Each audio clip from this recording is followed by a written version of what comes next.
A modern office worker stares at a computer screen for about 8 hours a day. A hunter-gatherer 20,000 years ago spent about 3 to 5 hours a day actually securing food. They pulled starchy roots from the dirt and chased animals through the dry brush before they stopped. For the rest of the day, they mostly sat around.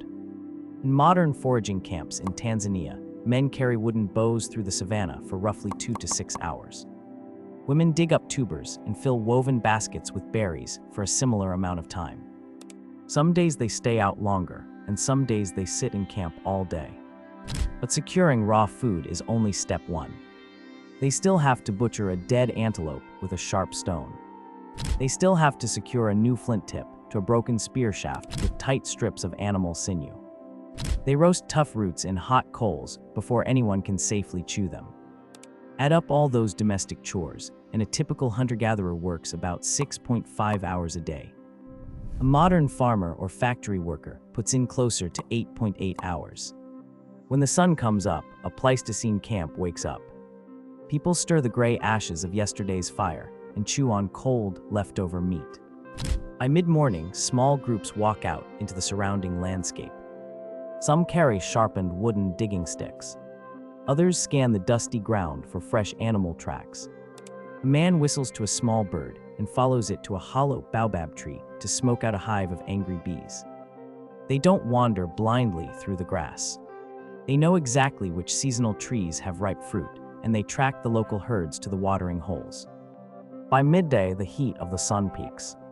Walking across an open plain under a brutal sun burns too many calories and wastes too much sweat. So they walk back to camp and sit in the shade of a large tree. They spend the entire afternoon mostly sitting down. Someone scrapes the fat off an animal hide with a stone blade. Someone else sits on the ground, striking a core of flint with a heavy piece of antler. Razor-sharp flakes of stone fall into the dirt. One wrong strike ruins an hour of work, so they move slowly. Adults and teenagers pitch in wherever hands are needed. A toddler wanders around the camp, and whoever happens to be closest picks them up to feed them. The whole camp raises the children together. A crying baby might bounce on 5 different knees before finally returning to its parents. How do you spend the rest of the day when you own almost nothing? While hands are busy tying knots or cracking hard nuts, mouths are constantly moving. The camp echoed with loud, constant chatter. A typical human band was a tight cluster of roughly 20 to 30 people. You see everyone's habits and you know their secrets. Keeping that group from fracturing was a matter of life and death. If a hunter drags back a wild pig, he doesn't just eat it with his immediate family. Why would you give away a massive pile of calories when starvation is always a threat?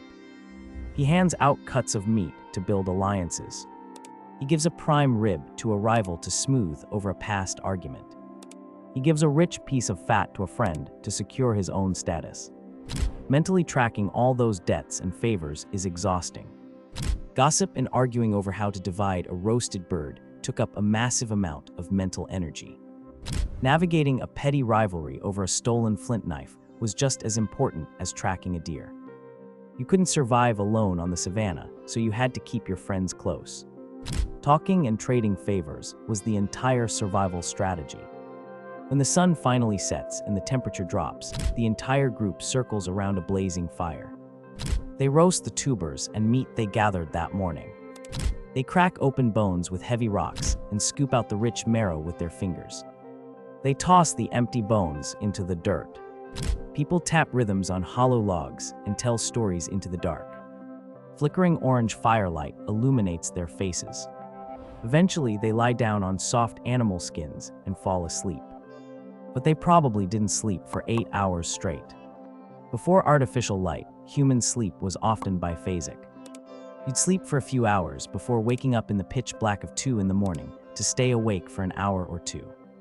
The night wasn't entirely silent. You might toss another dry branch on the fire to keep the predators away. You might talk quietly with someone else who was awake in the dark. Then you'd lie back down and sleep until dawn. None of this was a relaxing vacation. A twisted ankle or a dry water hole could easily mean a slow, painful death. An infected scratch from a thorn bush could kill you in a week. But the daily rhythm of existence moved slowly. For roughly 95% of human history, a normal day meant a few hours of walking, followed by a whole lot of sitting around talking to your friends. Your 8-hour workday is an invention younger than the pyramids.